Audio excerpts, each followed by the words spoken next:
नमस्कार, मी श्रीकांत उमरीकर. आपण पाहतात अनलायझर. लाईक करा, शेअर करा, सबस्क्राईब करा. अनलायझरचं ॲप डाउनलोड करा. महाराष्ट्रातल्या जवळपास सगळ्याच निवडणुका संपलेल्या आहेत. 20 जिल्हा परिषदांच्या निवडणुका शिल्लक आहेत.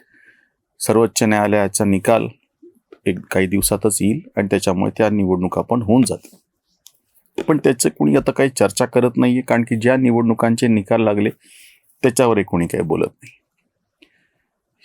या सगळ्या निवडणुकांच्या नंतर आता जवळपास 3 वर्षाचा संपूर्ण कालखंड असा आहे की महाराष्ट्रामध्ये कुठल्याच मोठ्या निवडणुका होणार नाही. आणि ह्या शांततेच्या काळात, ज्याला खंदकातली लढाई म्हणतात, की प्रत्यक्ष लढाई चालू नसते, बाकीचे करायचे असते, 2 पक्षांपुढे मोठे गंभीर प्रश्न उपस्थित झालेत की करायचं. त्याच्यातला पहिला पक्ष आहे शरद पवारांचा राष्ट्रवादी काँग्रेस शरद पवार गट, आणि दुसरा आहे शिवबाठा शिवसेना उद्धव बाळासाहेब ठाकरे गट. कारण की ह्यांचे एक जे तुटलेले त्यांचा जो हिस्सा होता ती प्रत्यक्ष सत्तेमध्ये बसलेले आहेत, आणि सत्तेमध्ये जो पक्ष आहे त्याला करायला भरपूर काही असतं. त्याला त्याचे कार्यकर्ते पोचणे, आपला आपला अजेंडा राबवणे, सरकारी अजेंड्याच्या नावाखाली म्हणून का होईना पण स्वतःचा प्रचार करून घेणे, ह्याची त्यांना अतिशय चांगली संधी असते आणि ती घेताना दिसत आहे. काँग्रेससारखा पक्ष मोठ्या अशा गंमतशीर अशा अवस्थेमध्ये गेले काही वर्ष. त्यांना करायला काहीच नसतं, पण जे काही विरोधक असतात सत्ताधाऱ्यांचे ते आपोआप त्यांना येऊन मिळतात आणि त्यांना एक बळ देतात. त्याच्यातून त्या काँग्रेसमध्ये दुगदुगी जिवंत राहतात. आताही तुम्ही बघितलं असेल की लोकसभेमध्ये अचानक त्यांचे 13 खासदार निवडून आले आणि काँग्रेस पक्षाला एक बळ मिळालं. त्याच्यानंतर आताच्याही एक का होईना महानगरपालिका त्यांच्या हातामध्ये आली. काही ना काहीतरी ठिकाणी त्यांचं छोटं मोठं सगळं चालत राहतं. गावगाव पसरलेले कार्यकर्ते आहेत, कितीतरी एजन्सी जुन्या सगळ्या त्यांच्या कार्यकर्त्यांच्या नावावरती आहेत. तेव्हाचे रॉकेलचं लायसन असायचं, किंवा पेट्रोल पंपाचं लायसन असायचं, किंवा गॅस एजन्सी असायची, हे सगळे जुन्या काँग्रेसींच्या नावावरती आहेत. एक आर्थिक सुबत्ता आहे, त्या नावाखाली का होईना छोटं मोठं राजकारण खेळायची त्यांना पूर्ण संधी आहे. अडचण सगळ्यात मोठी होऊन बसलेली आहे 2 गटाची. पहिलं शरद पवार गटाची अडचण अशी आहे की त्यांनी सगळ्यांनी अजितदादा गेल्याच्या नंतर मोठ्या प्रमाणात विलिनीकरणाच्या बातम्या लावून पाहिल्या, पण त्याला कुणीच प्रतिसाद देत नाही. सध्याची जी सत्तेची गणितं आहेत ती त्यांनी व्यवस्थित पद्धतीनं अजित पवार गटाने समजून घेतलेली आहेत, आणि अजितदादांच्या माघारी सुद्धा सत्तेच्या फेविकॉलमुळे म्हणा किंवा अजून कुठल्याही कारणाने म्हणा, किंवा प्रत्यक्ष सुनेत्राताई पवारच सूत्र हाती घेण्यासाठी पुढे आल्या अजितदादाच्या नंतर. आणि स्वाभाविकपणे पक्षामध्ये जर फूट पडू शकली असती, शक्यता दिसतच नव्हती, पण त्यांच्या घरातलीच व्यक्ती आहे.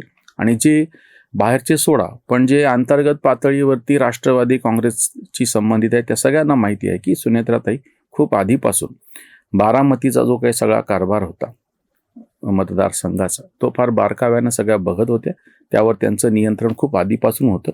त्यामुळे आता प्रत्यक्ष त्या उपमुख्यमंत्री आहेत, तर ते फक्त दिसायला, वस्तुतः त्यांची जी काही ताकद आहे पक्षामधली ती सगळ्यांना माहीत होती.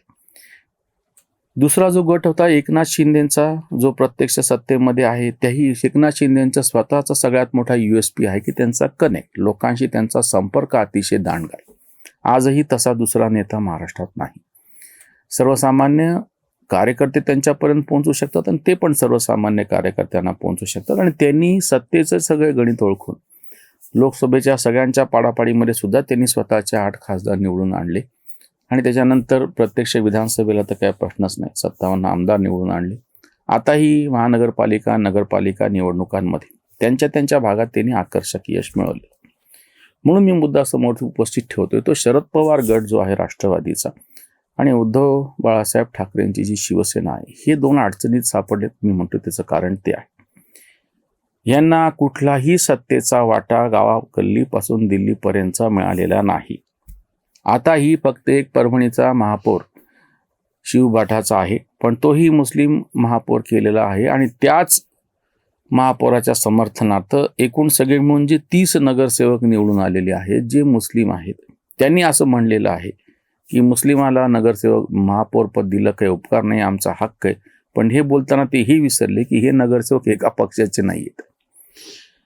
13च्या जवळपास नगरसेवक शिवबाठावरती निवडून आले असले तरी बाकीचे 17 नगरसेवक जे ते वेगवेगळ्या पक्ष आणि अपक्षातले आहेत. जर ते सगळे एकत्र येऊन असं म्हणत असतील की हा महापौर म्हणजे तुम्ही काय म्हणता येईल त्याला मुस्लिमांच्या बाजूने दिलेला कौल आहे, आम्हाला जनमत आहे वगैरे, तर त्याच्यातला एक धोका प्रत्यक्ष स्वतः शिवभाटाला म्हणजे त्याला हे होतो, त्यांना जो धोका जो त्याच्यामुळे मिळालेला आहे की तो असा, म्हणजे ती जी टोचणी त्यांना आता मिळते आहे की हे तुमचा महापौर नाही आहे, हे आम्ही 30 महापौर जे नगरसेवक निवडून आलेलो आहोत, आमचा प्रतिनिधी म्हणून तो तिथे बसलेला आहे. ह्याचं काही कुठलं उत्तर उद्धव ठाकरेंकडे नाही. त्याच्यामुळं जो आहे तो म्हणून ऐसे आणि से तो न आना बेहतर दिल का, त्या गझलेचा मी उल्लेख केला होता मागच्या एका व्हिडिओमध्ये.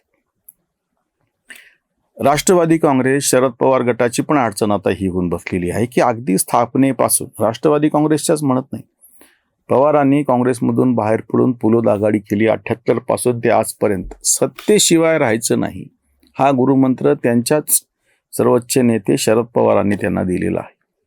आणि आता अडचण अशी आहे की आता सत्तेचं काहीच कुठं नाही हातामध्ये, गल्लीपासून दिल्लीपर्यंत सत्तेचा कुठलाच तुकडा आपल्या हातामध्ये नसेल आणि आपल्या बरोबरचे सत्तेवरती बसलेले दिसत आहेत. ही जी सगळ्यात मोठी गोची आहे शरद पवार गटाची.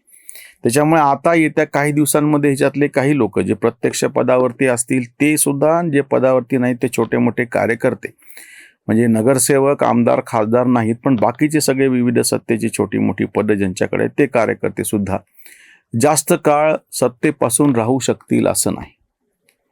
त्याच्यामुळे ह्या दोन्ही पक्षांची अडचण आता अशी होऊन बसलेली की आता कार्यकर्ते 3 वर्ष सांभाळायचे कसं, सत्ता नाही आहे आणि शिवसेनेला जे हिंदुत्व जे समाजकारण मोठ्या प्रमाणामध्ये शिवसेनेनी आणि चालवलेलं होतं, त्यामुळे प्रचंड मोठे असे कार्यकर्त्यांची फळी, विशेषतः तरुण कार्यकर्ते, त्या सत्तेची जी सगळी कुटुंबांच्या आधिपत्याखाली जी सत्ता होती त्याची जी फळं चाखत होते ते, ह्याच्याशिवाय बहुजन समाजातले असे कितीतरी सर्वसामान्य असे सर्वसामान्य घरातले कर्तृत्वान असे तरुण होते. या तरुणांना पाठीशी कुठलेही राजकीय बळ नव्हतं, ते सगळे शिवसेनेत गेले होते बाळासाहेबांच्या आकर्षणाने. आणि बाळासाहेबांचं सगळ्यात मोठं कॉन्ट्रीब्युशन मी महाराष्ट्राच्या राजकारणात हे मानतो की त्यांनी कुठल्याही सर्वसामान्य तरुणांना, कुठल्याही सर्वसामान्य उमेदवाराला, कुठल्याही जातीच्या उमेदवाराला कुठल्याही मतदारसंघातून निवडून आणून दाखवलं आणि वेगवेगळ्या पदावरती बसवलं. ही जी ताकद बाळासाहेबांची होती त्याच्यामुळे हिंदूतल्या 18 पगड जातींना, म्हणजे खऱ्या एका अर्थाने ते शिवाजी महाराजांचं मॉडेल आहे. सर्वसामान्य जातीतले, सर्वसामान्य घरातले कष्टकरी असे मावळे गोळा करायचे आणि त्यांना हाताशी धरून, त्या भटांच्या गझलेमधली ओळ आहे, साध्याच माणसांचा एल्गार येत आहे, हा थोर गांडुळांचा भोंदू जमावून आहे. साध्याच माणसांचा एल्गार नावाची गोष्ट जी शिवाजी महाराजांनी केली होती ती त्याच्यानंतर कित्येक वर्षानंतर शरद पवारांनी काही प्रमाणात ती केलेली होती, पण तरी त्यांनी सत्तेचं गणित मात्र कायम ठेवलेलं होतं. बाळासाहेबांचं तसं नव्हतं. त्यांनी ही सगळी सत्तेची गणितं बाजूला ठेवली आणि सर्वसामान्य तरुणातली ही ऊर्जा ओळखून त्यांच्या पाठीशी उभं राहिले, त्याला बळ दिलं आणि त्याच्यामुळे राजकारणाचं चित्र पालटलं. खरं तर ते सूत्र लक्षात घेऊन महाराष्ट्रातला जो भाजप आहे त्यांनी बहुजन समाजातले तरुण मोठ्या प्रमाणात आकर्षित करायला सुरुवात केली, त्यांना पदं दिली आणि आज त्यांना त्याचा फायदा मिळताना दिसत आहे. आणि ह्याच्या नेमकं उलटं जे स्वतःला बाळासाहेबांचा वारस म्हणून घेतात, जैविक वारस असलेले उद्धव ठाकरे, त्यांना स्वतःला ही आपल्याच वडिलाची शिकवण लक्षात नाही आली. एकनाथ शिंदे आणि त्याच्यानंतर प्रत्यक्ष भाजप म्हणजे देवेंद्र फडणवीस यांच्या नेतृत्वाखालचा भाजप सुद्धा बाळासाहेबांचं हे सूत्र अंमलात आणताना दिसत आहे. बहुजन समाजातले साधे कर्तबगार तरुण साध्या घरातले पुढे येताना दिसत आहेत, त्यांना सत्ता पद दिसत आहेत विविध जाती जमातीतले. आणि हेच उद्धव ठाकरेच्या पक्षामध्ये मात्र कोंडाळ होऊन बसलेले, माझ्या विठ्ठलाला बडव्यांनी घेरलं, तर ते जे बडवे होते ते विठ्ठल झाले आणि त्यांनाही पुन्हा नवीन बडव्यांनी घेरलं असं म्हणायची पाळली. इतकंच काय असं म्हणून टीका करणारे राज ठाकरे सुद्धा त्याच विठ्ठलाच्या गळ्या घालून बसले आणि त्या दोघांनी आता त्यांच्या बडव्यांनी घेरलेले अशी परिस्थिती तिकडे होऊन बसलेली आहे. पवारांची अडचण की प्रत्यक्ष तुम्ही जो गुरुमंत्र तुमच्या शिष्यांना दिलेला होता, आता तेच सगळे शिष्य विचारायचे सत्ता कुठं आहे, आणि ते सत्तेसाठी तर उद्या तिकडे निघून गेले तर पवार काहीच बोलू शकत नाही. तेच उद्धव ठाकरे त्यांच्याच वडिलांनी हिंदुत्वाची जी शिकवण दिली होती, सर्वसामान्य मराठी बहुजन समाजातल्या तरुणांना जे काही शिकवलेलं होतं, जे काही संघटनेची चळवळीची ताकद समजून सांगितली होती, म्हणजे ह्यांच्या स्वतः इकडे शरद पवार यांनी दिलेली स्वतः दिलेली शिकवण आणि तिकडे उद्धव ठाकरे ज्यांचा वारसा सांगतात त्या बाळासाहेबांनी दिलेली शिकवण, ही शिकवण त्यांचे अनुयायी आता त्यांच्याच विरोधामध्ये वापरत आहेत. ही सगळ्यात मोठी त्यांची शोकांतिका दोघांची होऊन बसलेली आहे. त्याच्यामुळे येत्या काही काळामध्ये हे पक्ष नुसते नावाला शिल्लक राहतील कदाचित, पण त्यांचं कुठला काही प्रभाव महाराष्ट्राच्या एकूण समाजकारणावरती राजकारणावरती राहील असं चित्र दिसत नाही. प्रत्यक्षात तर म्हणलं ना 3 वर्ष निवडणुकाच नाहीत, खंदकातल्या लढाईचा काळ आहे आणि खंदकातली लढाई सगळ्यात मोठी कठीण असते असं मानलं जातं. इथेच थांबूया. धन्यवाद. जागृतीचा विधायक बुरुज